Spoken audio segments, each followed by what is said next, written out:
yango na lobi na lakisi.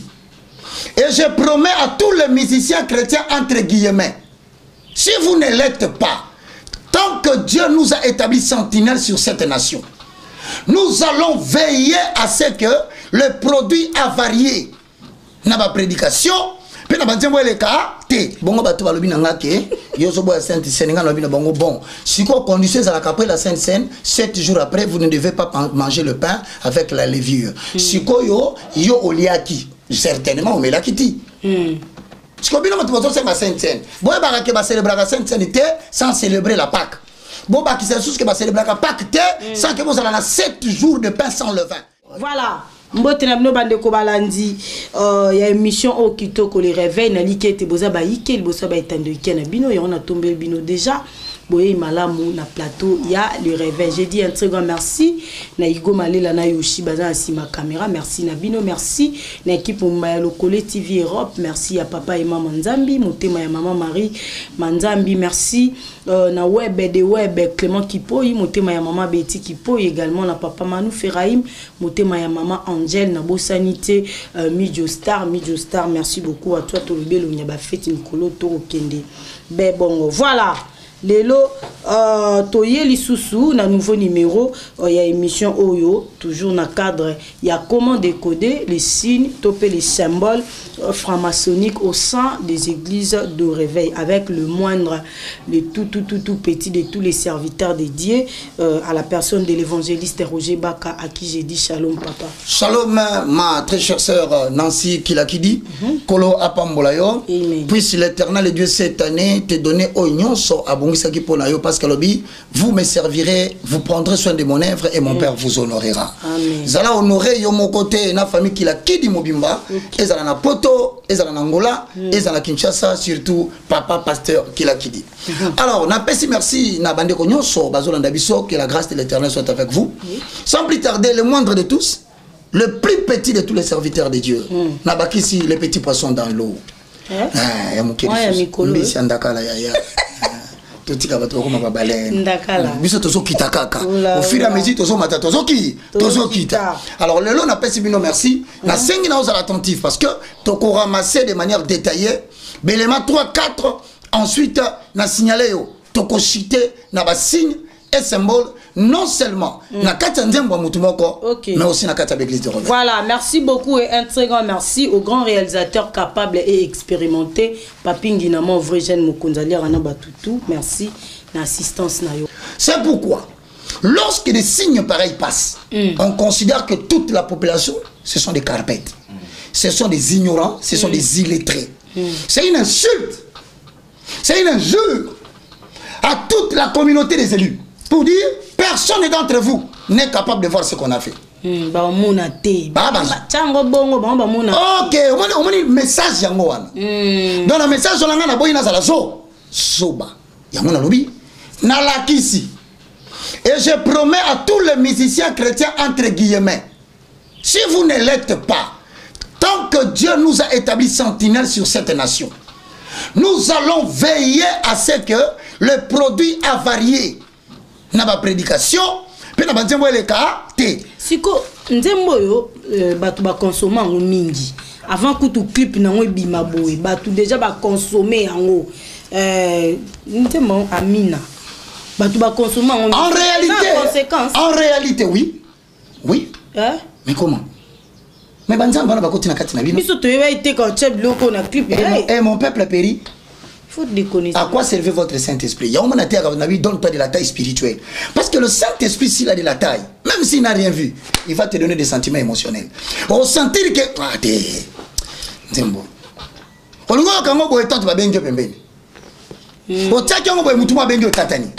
En fait, Dieu te parle, mais comme tu n'es pas attentif à l'écoute de la voix de Dieu, parce que ça a l'intimité, n'a été. N'est-ce que yo, on se comprendre.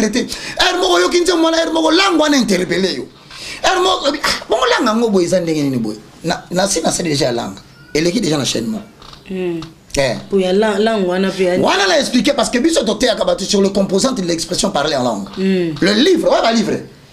Bon exposer va livrer. Bon l'action c'est deux.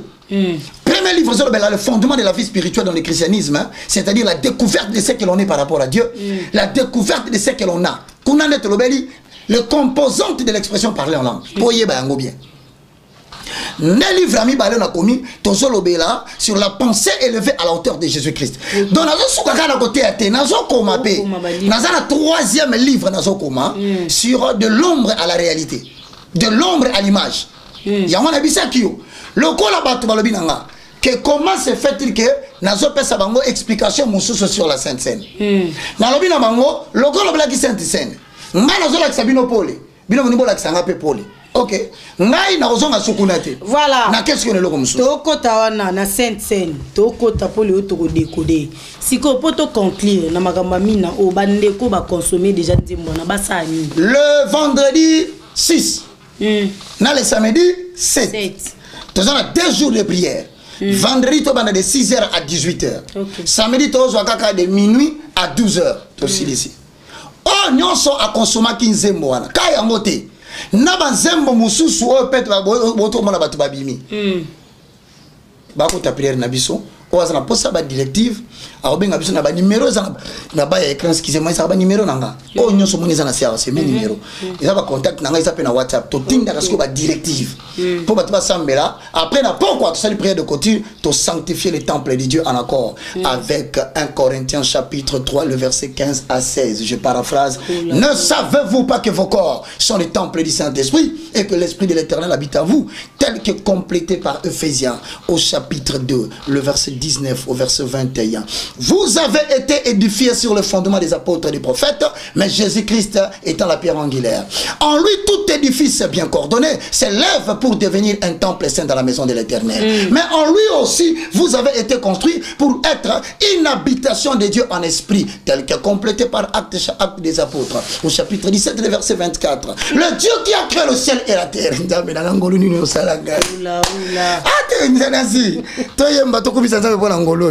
Siko après prière on a bâti ko yemba ngo. Esili ebe tape susute. Na okango na église amutute. Pasteur nyonso komona. Andimi dia mona ba ko yemba ngo na église na e. Ko discuter te. C'est que yena nzembo na bazango moko. Conclusion. On reconnaît les gens par les fréquentations. Voilà, merci beaucoup. Tu as décodé Siko, tu as décodé Signe évangéliste. Non, tu as décodé, tu as avant de décoder, tu as si vous célébrez la Sainte Seine, qui est dans Hébreux chapitre 8, le verset 7, si vous célébrez la Sainte Seine selon la chair, donc vous devez célébrer la Pâque selon la chair. Vous devez célébrer la fête de pain sans les 27 jours selon la chair. Siko, tout ce que je vous ai dit est esprit et vie. Siko, pas qu'il y a un donc le mois d'avril. Mois de mars. Mois de mars. Mais pas célébrer en avril. Kasi on a demandé la Pâque en mars. Et c'est avril. Affaire Sainte Seine au évangéliste Roger Baka Makambolo Baki la fois passée batebe ba beti mabaku. Batunsu batininga ba verset biblique batunsu ba bia kolo ba bongote attends l'église protestant. Ndiye so ba ki bomela on pona kansanga apôtre Paul Kutu atinda kibiso na yebite évangéliste Roger Baka. Affaire Sainte Seine nongozolo baba soy ba au célébrer Sainte Seine faut pas célébrer on peut le roi Pâque. Le problème c'est quoi? Je ne sais pas. Le problème c'est quoi? Oui. Les gens veulent célébrer la Sainte Seine. Les gens veulent célébrer la Pâque. Okay. Les gens veulent célébrer la fête de pain sans levain. Quand tu as l'église moi à côté à Beau Marché kuna avenue Kabambare kuna basala la fête des juifs. Ozo mona bato ozo sala biloko wana. Ce que problème la c'est zanini. Ce qu'on lingo imiter loko. Faut imiter ngoko complètement avec les prescriptions. Hébreux chapitre 8 7. Hébreux 8, 7. En effet, ah Nancy. Le lozi verset mbango koleka ngai. Nancy oui. Oui bikena mutakola ke. Bah c'est chaotique. Avant les roues. Posons l'effort. Le fondement. Nancy toke Hébreux chapitre 8 le verset 7. Voilà, j'ai lu au nom de Jésus-Christ. Amen. En effet, si la première alliance avait été sans défaut, il n'aurait pas été question de la remplacer par une seconde. Alors pour Nanini, bah remplacer mon alliance ami balé. Donc, Pâques, n'a qu'à ancienne alliance. Pain sans levain, n'a qu'à ancienne alliance. 7 jours il y a Sainte Seine na katikuna. Siko balobi biloko wana nyonso. Soki ezalaki mala Malam. Bon, pourquoi va remplacer mon nouveau?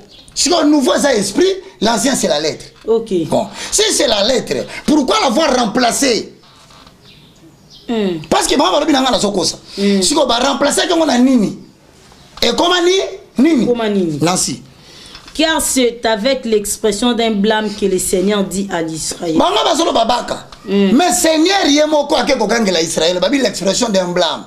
D'un blâme. Donc, il y a bien babaka lobi pesi biso kanda. Et bon Jésus a pesi bino pe kanda. Bo ka makambo loba.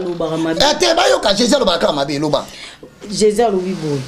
Voici les jours viennent, dit le Seigneur, où je ferai avec la maison d'Israël et la maison de Juda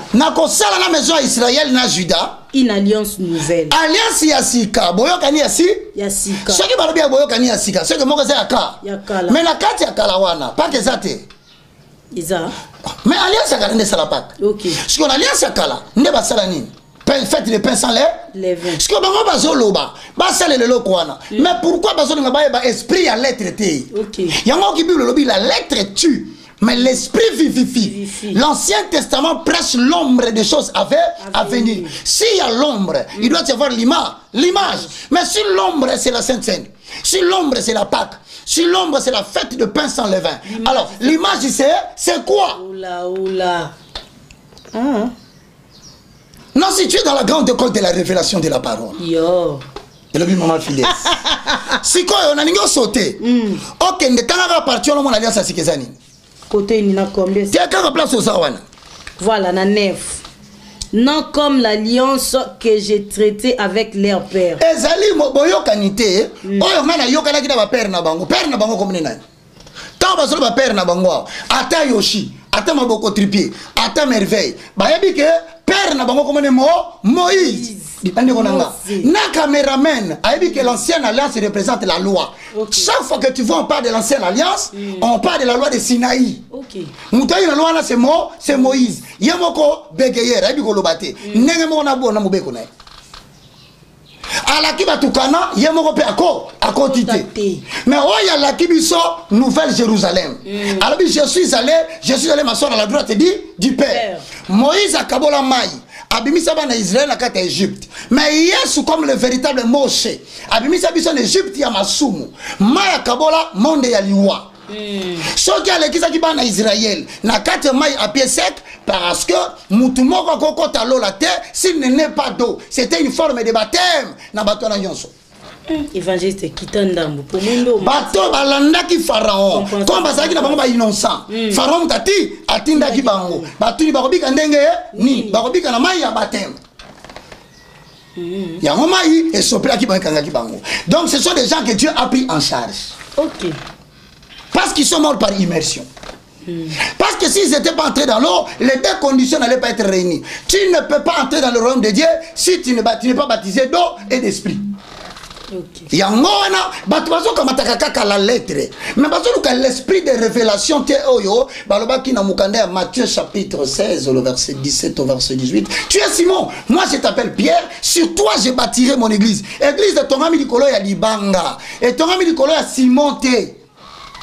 Alors sur toi Pierre. Il y a un moment où Pierre a 1 Pierre chapitre 2 à 5. Venez Pierre vivante.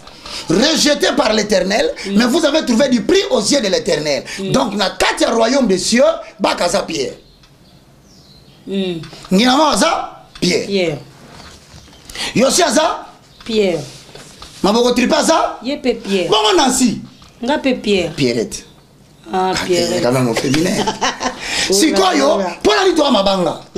Parce que la tango akala, remarquez tango Abraham. Ah, Jésus. Abraham, comme les a dit, A-B-R-A-M. Nancy, tu n'as pas toujours, hein? Tu as jardin à la biso. Tu as côté, hein? Tu as visité le côté de la merveilleuse galerie de l'Éternel. Papa, qui n'a pas outoké. Alors, Yoka. Abraham, notre père. Comme les a dit, Abraham. Abraham. A-B-R-A-M. Avant de changer comme on est. Tango ba mage ba ye ba kutani na bango ba ange ba kutani na bango balobi na Abraham lokolo ya mbibiso comme on est Abraham te et comme Abraham abakisi h na a. OK yango te bon so moi c'est comme nani Sarai mais Sarai na fenêtre zo seka abi oh mo kabaka tata bo bazo ka bota wana Abraham akomi na 99 siko ye bazane 45 abingai na komi na double ménopause na kobota ndenge nini mala moko ba ange ba moni ba ye ba ebisi ye Sarai ozo se kapona nini yalo bias ke tata mukolo boya kobota lisusu babi yo comme na zaki Sarai ba bengo Sarah OK baba kisi H kamata AH na AH ya Abraham ya Isaac ya nani AH ya Abraham AH ya Sarah bombango wana kolo alobi mwana bokobota bokopesa comme ya Isaac. OK année prochaine à la même période bokobota mwana bopesa comme Isaac talaka ndenge lettre zo boma bato bazokanga na Sainte Seine alors so kamati Abraham na Sarah nana sekaki Sarah. Si on sort aussi HA. Na HA Abraham pesi nini? Seka. Osana. Oula. Si on tourne à combat signification Isaac la kisini. Le rire de l'Éternel. Ah bon? Ah bino bo sekaki. Bokata ngata mais c'est impossible à sali kambo. Bon c'est la na seka. Mais ko seka nanga, eza mwana ndako bimo. Isaac signifie le rire de l'Éternel. Comme Abraham, H.A., Sarah, H.A., donna H.A. Ainsi, Sarah c'est mon cas de la prophétie. Et l'enfant du rire de l'Éternel est à Paris. Il s'appelle Isaac. Totika. Tozonga. Mingi.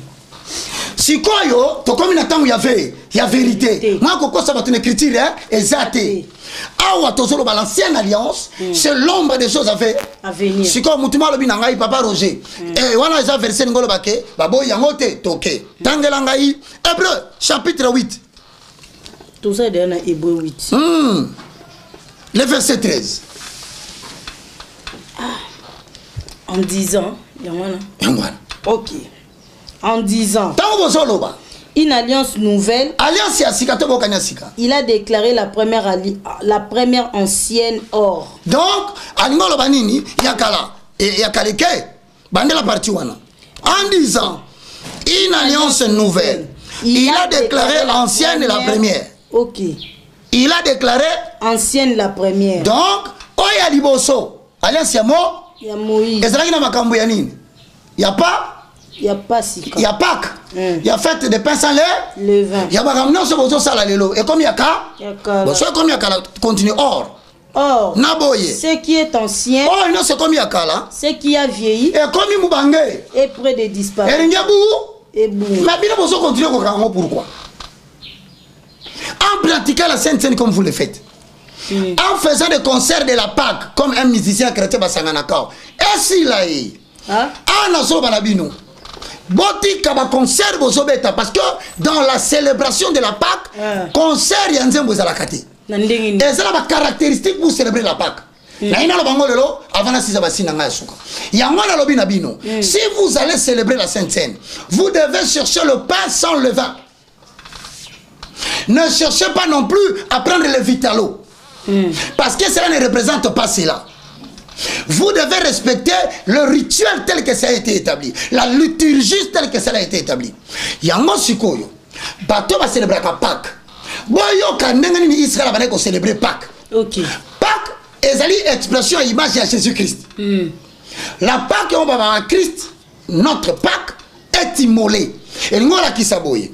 Pâques on biso to célébrer. Ezanyama basi baboma batubambeka.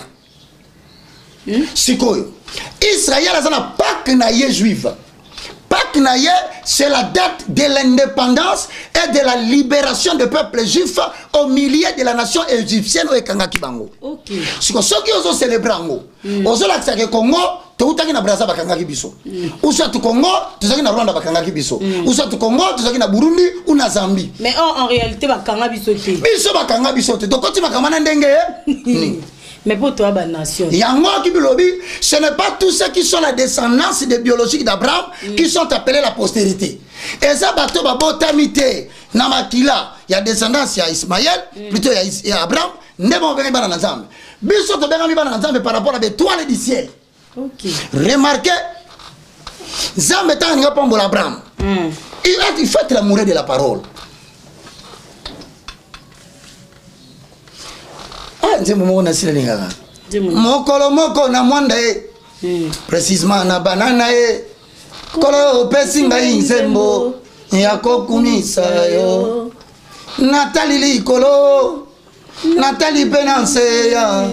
Namoni mosusu te ya kokumisa. Kolo Natali bibale. Namoni pe bambonge. Esali ngai somo. Yamona kumisa yo. Ah, Jésus il est vivant, il est vivant, il est vivant. Jésus il est vivant. Jésus il est vivant. Oh, nkolo na lingi yo, na lingi yo, na lingi yo. Nkolo na lingi yo, nkolo na lingi yo. Nasito so nganje mato bakisa mo prochainement. Kana za masika. Yango na ye melio. Ha. Nzambe nanga ngana tombola yo papa Nzambe nanga olongola ngelamba ya sonyo la titangela mbana yo ya kembo Jésus.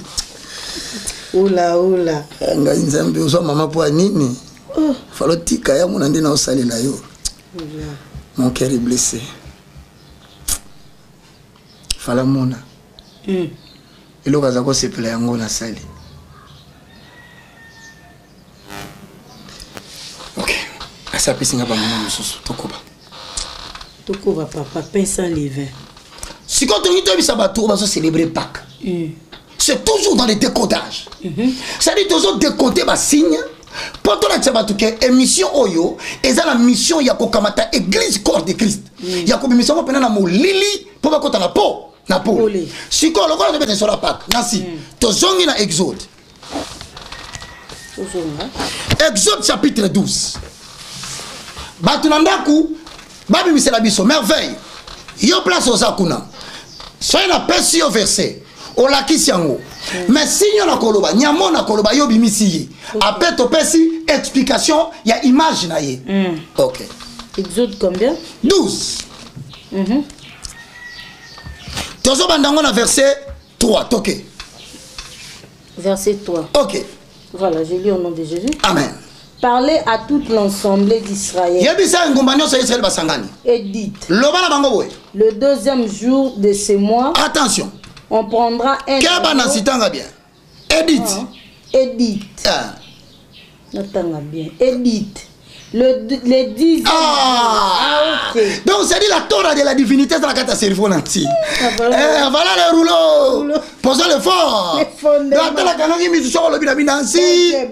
On n'a pas qui deuxième. Ngai na moni express sangaba que ça deuxième hein. OK, c'était le 40e. Le 10e jour de ce mois. OK, 10e jour il y a moi Nissan te Hassan. OK. On prendra un agneau pour chaque famille. Bon kamata un agneau. Dimiselanga agneau. Un agneau pour chaque famille, un agneau pour chaque maison. Pourquoi là? L'agneau. Premièrement, l'agneau était l'animal important pour célébrer la Pâque. Keba Nancy, agneau azan tabate. Agneau azan mususu. OK. Pourquoi azan tabate? Je vais te dire l'explication de l'agneau. Donc tant que ça la Pâque. Parce que célébrer Pâques na ba musuni bazwaka. Obali akawana. Faut ça la musuni ya agneau. Pour respecter les prescrits de la lettre. Pour bien bokanga la lettre. Nga zanga la lettre té. Nga za mutu indépendant, je dépend de l'esprit de la chose. Donc n'a pas que bali agneau musuni. Agneau.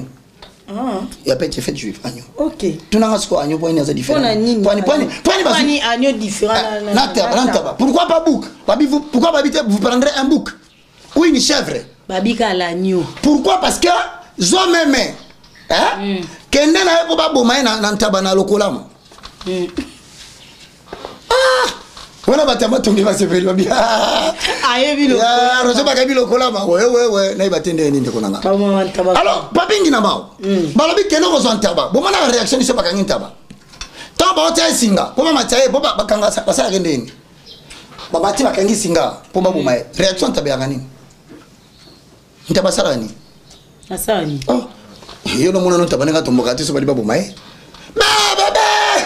voilà so peut interpréter on a couvert bali anga batoyo ah Jésus abikisa ba même Jésus alors mona taba moi kima bola si on tabaki bi bola ni bali mama tene ku yango Yesu mwa kita Pour ce qui m'a qui, même il ne fallait pas kima.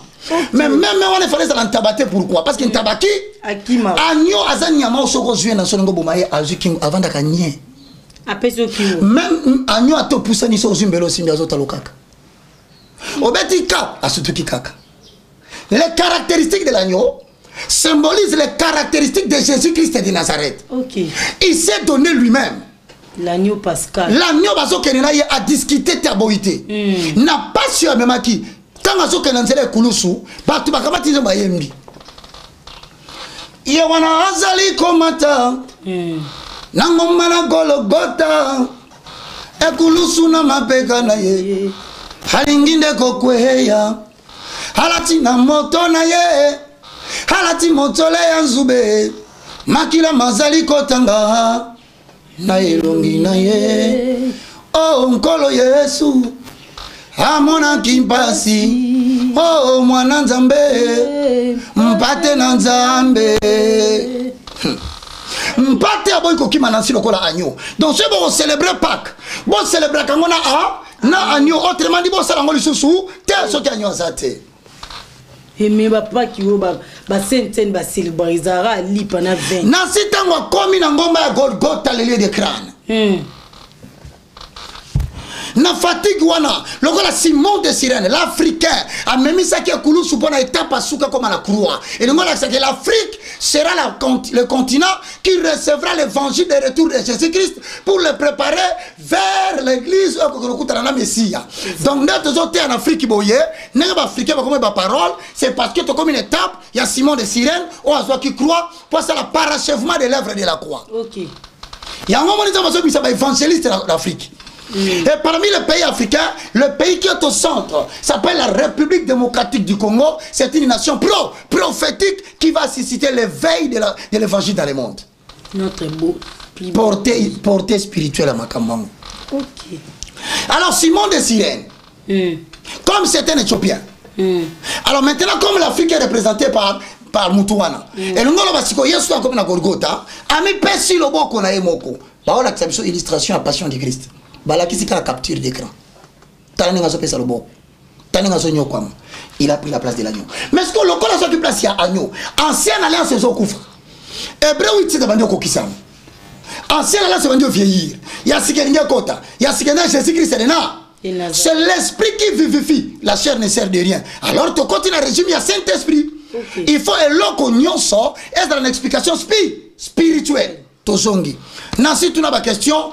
Na ba critère na pesa ki awa voye ba critère nini faut agneau azala na yango. OK, ba critère nini? Critère à liboso nansi na lobi na yo l'agneau devait être sans défaut. C'est-à-dire que lorsque les gens courent vite dans Luc chapitre 11 le verset 53 au verset 54 tel que complété par Jean chapitre 8 le verset 46 et puis aucun Jean chapitre 8 le verset 16 avant les roues on peut comprendre que Jésus-Christ il a vécu sans péché. Donc l'agneau sans défaut c'est Jésus sans péché. Voilà pourquoi tant moni a commis un souka oui c'est mon gazaki wana sona nazaki wana tant à répondre Pilate oui ça na betimba mbata atuni alobi na ye na salioni nini soki na sali mabe yebisanga na sali mabe nani nini mais soki na sali mabe te obetinga pona l'agneau devait être pris le 10e au 14e jour. Le sacrificateur devient bien observer l'agneau afin de détecter si l'agneau n'a pas de défaut. Or du 10e au 14e jour c'est l'expérience spirituelle de l'existence de Jésus pendant ce jour terrestre qui devait être caractérisée par une vie sans péché. OK. Voici l'esprit de la chose. Jean chapitre combien? Avalons les roues. Posons les faux. Jean chapitre 8. Le verset 46. OK. Voici ce que dit la parole de l'Éternel. Jean 8 46. Qui de vous me convaincra du péché? Si je dis la vérité, pourquoi ne me croyez-vous pas? C'est-à-dire Jésus-Christ toute sa vie a été caractérisé par une vie sans paix. Péché. Mais on a vu nos sembo. N'a pas besoin de l'internet. Besoin de ma sembo Jésus-Christ était pour Luc 11. Luc chapitre 11, le verset 53, verset 54. Avalons les rouleaux. Les rouleaux toujours. Nous allons poser le fondement. Luc 11. 53, 54. Voilà. Quand il fit sortir là, les scribes et les pharisiens commencèrent à le presser violemment et à les faire parler sur beaucoup de choses. Voilà. Lui qui tendait des pièges. Lui tendant. Ah oui. Ok. Lui tendant des pièges pour surprendre quelques paroles sorties de sa bouche. Donc,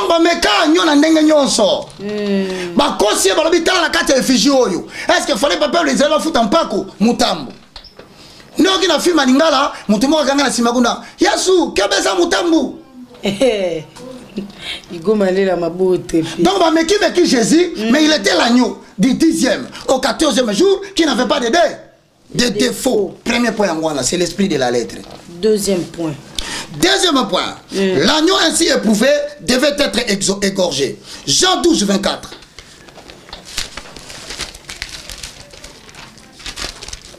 Jean chapitre 12, le verset 24. C'est l'exercice à parole là. Papier Zobalouka. Jean chapitre 12, le verset 24. En vérité, je vous l'ai dit. Si le grain de blé qui est tombé en terre ne meurt, il reste seul. Mais s'il meurt, il porte beaucoup de fruits. Ça veut dire, le grain de blé c'est qui? C'est Jésus-Christ de Nazareth. Okay. Les grains de blé qui tombent à terre pour mourir, c'est Jésus-Christ qui doit entrer 3 jours sous la terre. Sa mort doit être constaté. Okay. Après tant à c'est quoi? Nebiso Dondimi, Yesabotimbu, Mbouma. Il fallait pas égorger. Troisième condition, il devait mourir entre les 2 nuits tombantes. Donc, moi et Zolala, Bouté Zoko, après, il y a Babou Manyamawana. Or, Jésus-Christ est juste dans son crucifié. La 6e heure, la 9e heure. Ne est soit ok. 6e heure, na 9e heure, 15h à 18h. Il y a soit 4 motema à la nuit tombante, à la même condition d'exode.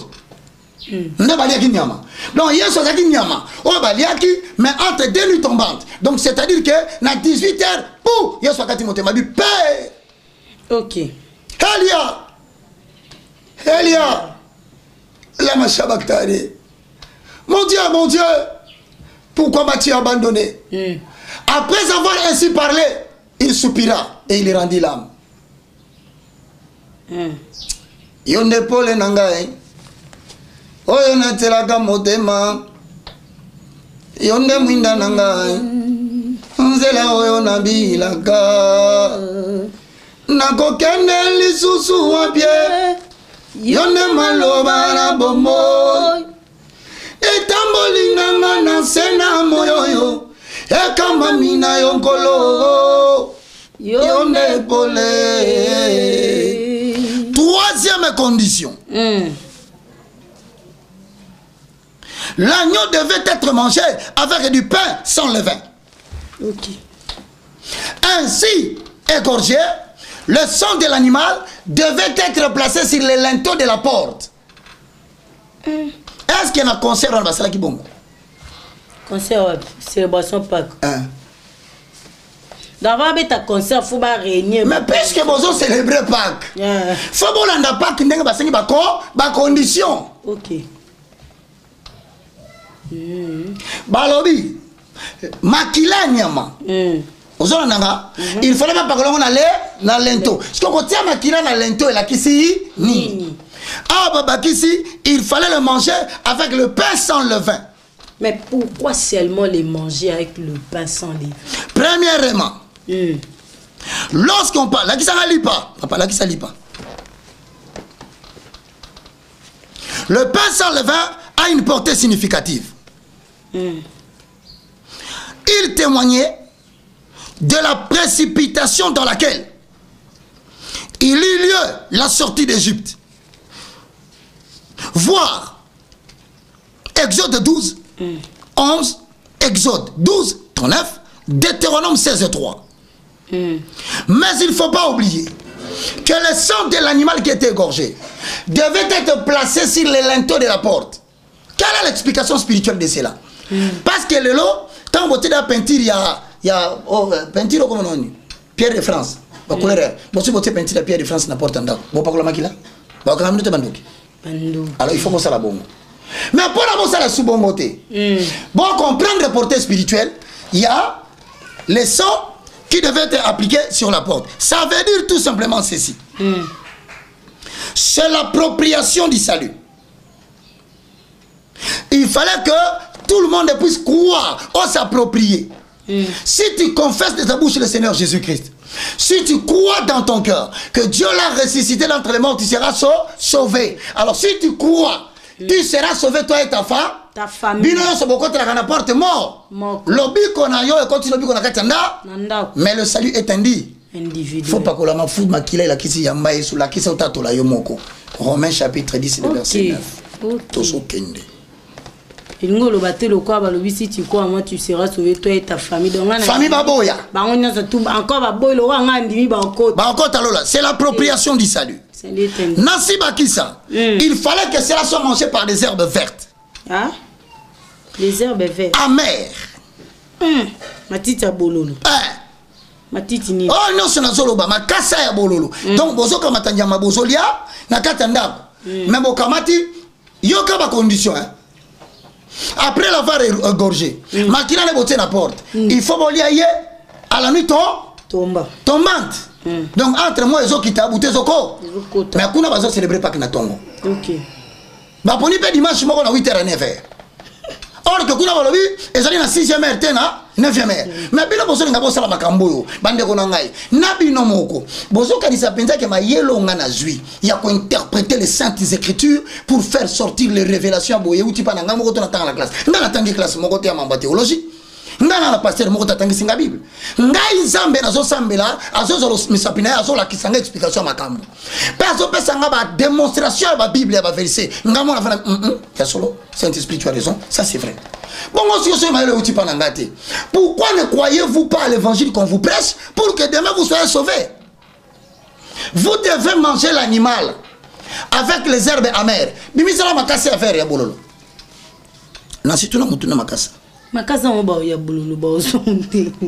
Le goût amer.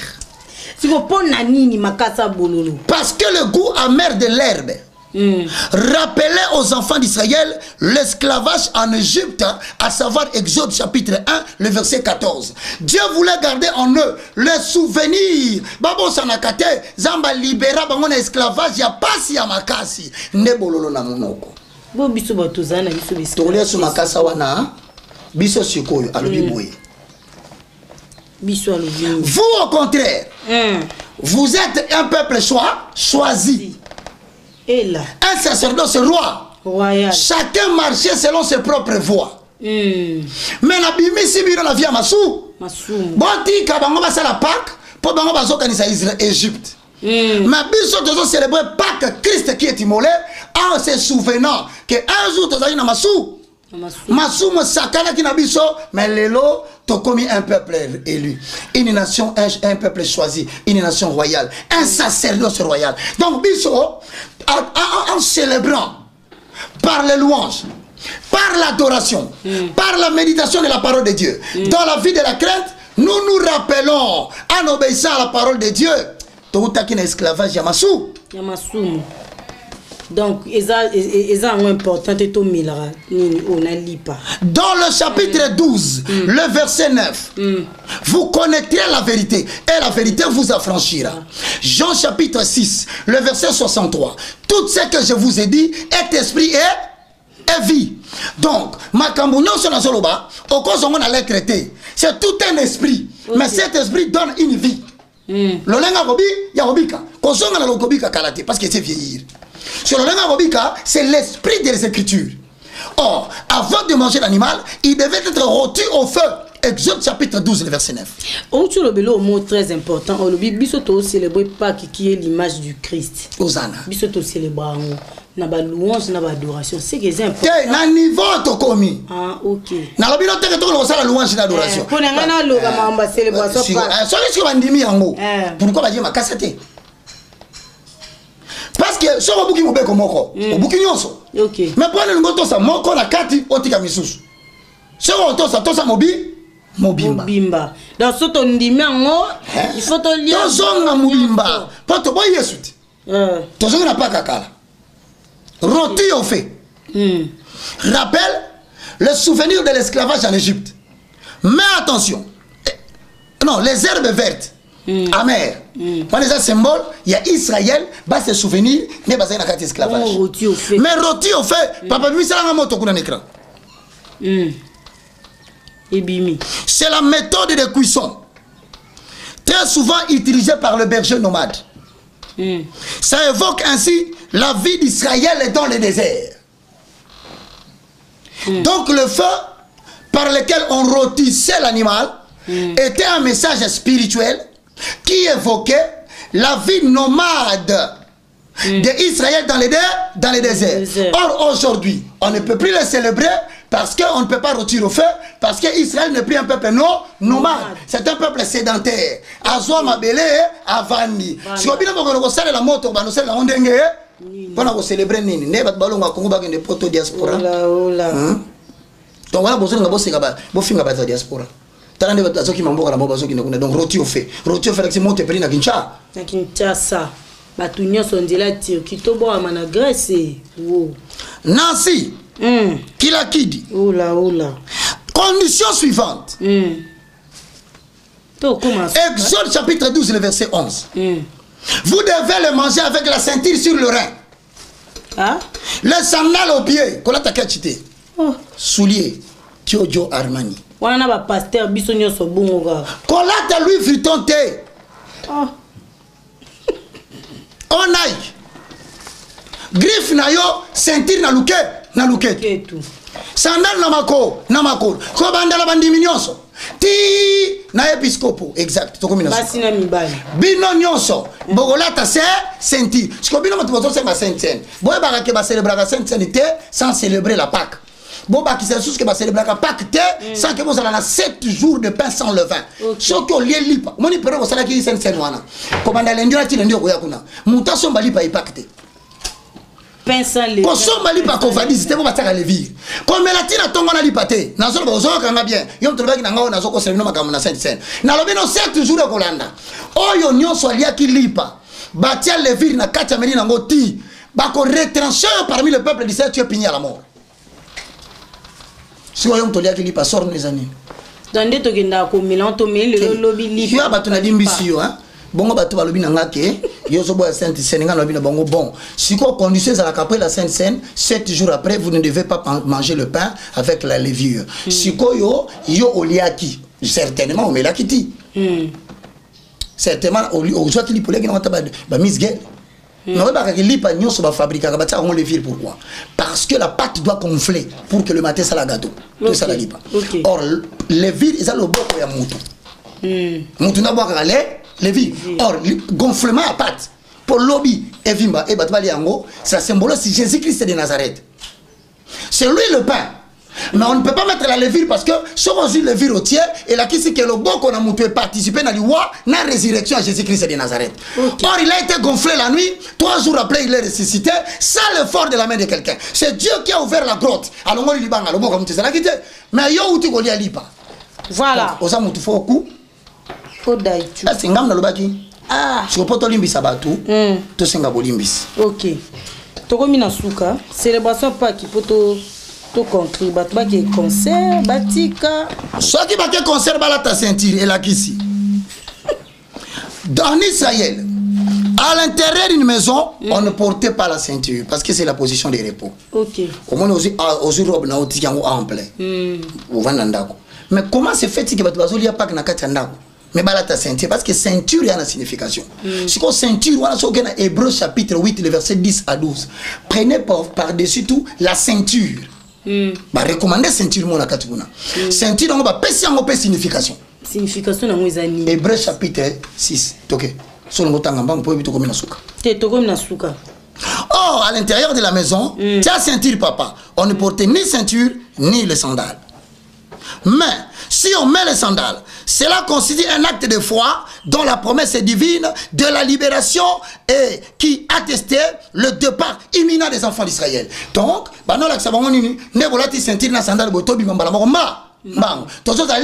libéré. Or, biso siko lelo, ton apostle aux la libéré na ceinture, ton apostle aux la libéré na sandale. Biso dans Romains chapitre 10, le verset 9. Si tu confesses de ta bouche le Seigneur Jésus, si tu crois dans ton cœur que Dieu a ressuscité Jésus dans le monde, tu seras sauvé. Tu es sauvé instantanément. Ton esprit habite et collabore avec le Saint-Esprit. La vie de Dieu entre au niveau de ton esprit. Mais au niveau de ton âme, petit à petit, c'est un cure. Au fur et à mesure de l'implantation de la parole de Dieu au niveau de ton âme, tu seras sauvé. Mais le corps n'est pas sauvé maintenant. Voilà. Il sera sauvé le dernier jour, le jour de la résurrection. 1 Corinthiens chapitre 15.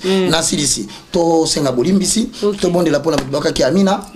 To senga pe batu ba bonga ma pona prière ya. Le 6. Na le 7 vendredi. Voilà. To na suka malubombo koyo. Na kokima wapi ngai nakanisi mbomu na ngai mabe ngai nasaleli onkolo elukeli ngai makambo nazangi kimia mpe sengo na ngai bomwani mawa papa yo limbisanga papa yo nde nzambe na ngai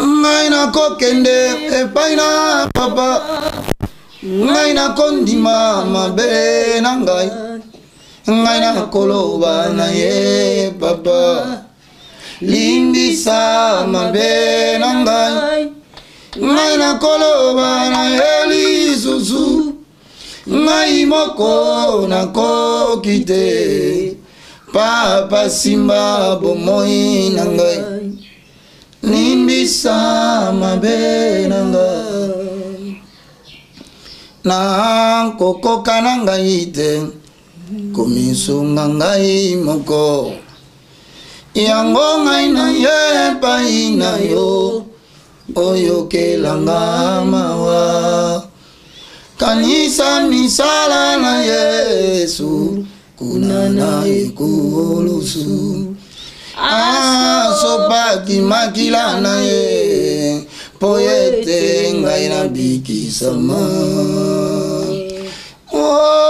ngai na kokende epai na papa ngai na kondima mabe na ngai ngai na koloba na ye papa limbisa mabe na ngai ngai na koloba na ye lisusu ngai moko nakoki te papa simba mbomoi na ngai limbisa mabe na ngai.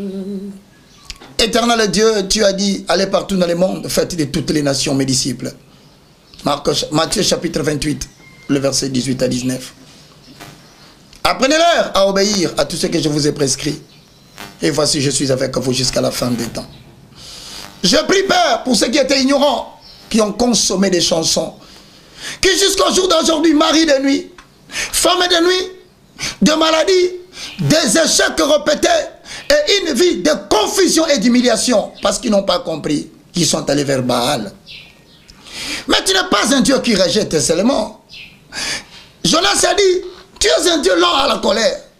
Jonas chapitre 4. Compatissant, riche en bonté. Oh Dieu, à travers de cette prédication, pardonne tout celui qui a commis ces actes. Même s'il les savait, même s'il ne les savait pas. Nous te confions, Père, le 6 et le 7, pour que nous puissions nous sanctifier, afin de sauver notre nation et de sauver les nations où tu as envoyé ton peuple, Père éternel et Dieu, comme les secondes patries. Que ton sang nous purifie, que ton sang nous sanctifie. Au nom de Jésus-Christ, nous avons ainsi prié. Amen. J'ai dit à tous ceux qui nous ont suivis, bon, comprenez, bon, mon amour, toujours, je trouve que une animation émission. Oui. C'est-à-dire que tout ce animé, tout ce yemba, c'est pour créer la gaieté, la bonne humeur et le veille et surtout l'impact de la puissance de la parole. Donc, on Clément, veuillez nous comprendre. Mais si quelqu'un a estimé que tu peux nous appeler. Na numéro na biso na sur écran. Oh pas Monique net maman tuninga bi frère Roger. Mukolo expliquer ki ngai ba dépense mosala ka kuna. Pour na musalo biso se pela awa. Est-ce que patino so bayebi na bi vous n'avez pas besoin de savoir. Sachez seulement que si tu as quelque chose, tu peux aider par la caméra. Tu peux aider par le micro. Tu peux même aider par le méga. Parce que quand on a YouTube, on a besoin sur internet. C'est parce qu'il y a 24 heures sur 24 heures. Merci d'avoir eu ce songa. Mais n'a pas besoin de sa génération. Oh, bah aussi, ma œuvre n'a pas la prière et la parole. Amen. Nancy, que Dieu te bénisse. Amen. Voilà, merci beaucoup, évangéliste Roger Baka, épiscopo. Vous avez qui dit Pamboli. Pour na biso na mokola lelo, merci beaucoup. Na pamboli openansi kola salolo ya minene na bomoyi na yo na mbula. Amen. Voilà, merci. Na bino nyonso bozaki belé branché connecté et sali trembot. Merci. Na igo malela maboko trépied Yoshi ainsi que à merveille Loukeba. Merci na musala bosali et un très grand merci à toute l'équipe Locole TV Europe. On est ensemble Toubi, il y a pas à modifier, il y a même pas à discuter, on est là et j'ai dit comme ça merci. Na bateau nyonso tout bateau continue que soutenir. Merci beaucoup. Na maman Adèle Sasa Motema ya papa Alain Sasa merci. Na Midio Star et l'Onyaba Feti ola ola. Merci. Na boss de boss Boulouzo Kingoma Motema ya maman Darkas Kingoma ainsi que papa Lenx Longelo de Bundes. Na bossalité maman Clarisse Niana na Suisse na Lausanne, docteur Didier Vakomboa na États-Unis. Na lela bino ya trop na biso enkolo sumasi ya zongi lelo te tokuta na bino mikoya na même site, na même émission cette fois-là na numéro asika. Boutika la malamu branché connecté, vous n'allez jamais déçu to lela bino ya trop.